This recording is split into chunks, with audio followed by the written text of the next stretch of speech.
Voilà, Emmanuel Macron, bonsoir, c'est Nguessan Athanase. Je viens du travail, très fatigué, mais comme prévu, je fais ta vidéo. En tant qu'Africain, pour commencer, je voulais te donner ce proverbe-là. Que chez nous en Afrique, on dit chaque chien méchant a son portail. Ça veut dire que si le chien a été confié la gestion d'un domicile, dès qu'il sort de ce cadre spécifique et qu'il rentre dans la cour du voisin ou soit qu'il vient dans la rue, ce chien n'a plus le droit d'être méchant. Il est condamné à faire allégeance ou à se taire. Maintenant, si il s'entête pour aboyer, le voisinage a le plein droit de le lapider. C'est pourquoi on dit chaque chien méchant a son portail. Et j'ai constaté que tu viens de sortir du portail qui t'a été confié pour aboyer dans notre territoire. Alors on va te lapider. La civilisation africaine, la voici. Dans la civilisation africaine, un enfant de 18 ans, en aucun cas, ne va faire l'amour à sa grand-mère, à moins qu'il soit malade mental.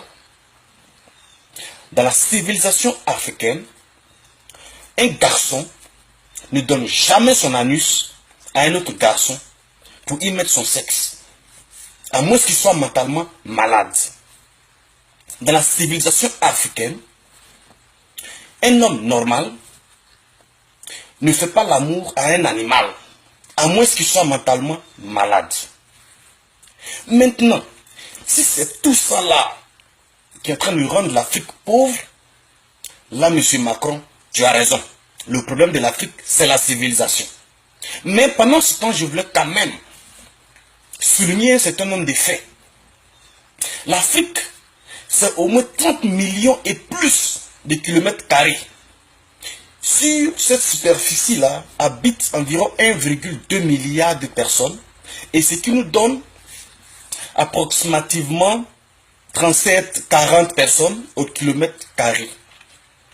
Et pendant ce temps, en France, pays dit riche, vous êtes sur une superficie de 500 000 km², avec une population d'environ 67 millions et plus, et vous êtes à 117 personnes au kilomètre carré, sur un sous-sol pauvre et un sous-sol pauvre.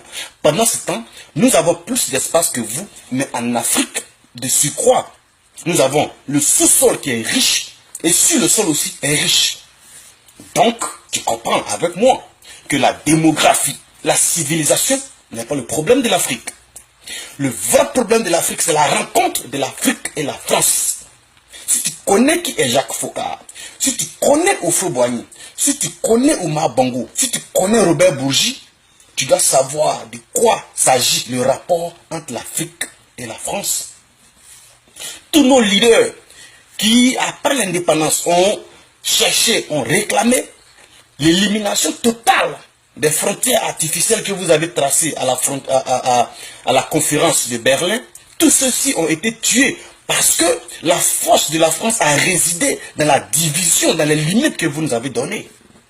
Mais vous vous rendez compte aujourd'hui, malheureusement, qu'il y a une autre génération africaine qui est en train de réclamer de façon frontale une révision des contrats et dont vous avez peur. Tu sais, quand mon papa te voit, il voit son maître de CP2, donc il se rappelle de la chicotte. Mais quand moi je te vois, je vois mon ami de classe qui d'abord était bête. Donc tu comprends un peu que les mentalités ont changé. Tu comprends qu'aujourd'hui les Africains sont très engagés. Le mythe qui est sur le blanc est tombé dans la tête de l'Africain il y a longtemps. Donc vous avez peur. Vous avez peur parce que vous n'avez pas d'espace pour vous expandre. Et l'Afrique pendant ce temps continue de croître intellectuellement, numériquement aussi. Donc vous avez peur. Vous avez peur parce que nous sommes dans vos écoles. La connaissance que vous avez, nous avons. Nous parlons vos langues, nous connaissons vos forces, nous connaissons vos faiblesses. Et nous avons les nôtres. Vous avez peur. Vous avez peur parce que d'ici 50 ans, toute la génération de leaders qui étaient obligés de respecter à la lettre les lois de l'Élysée.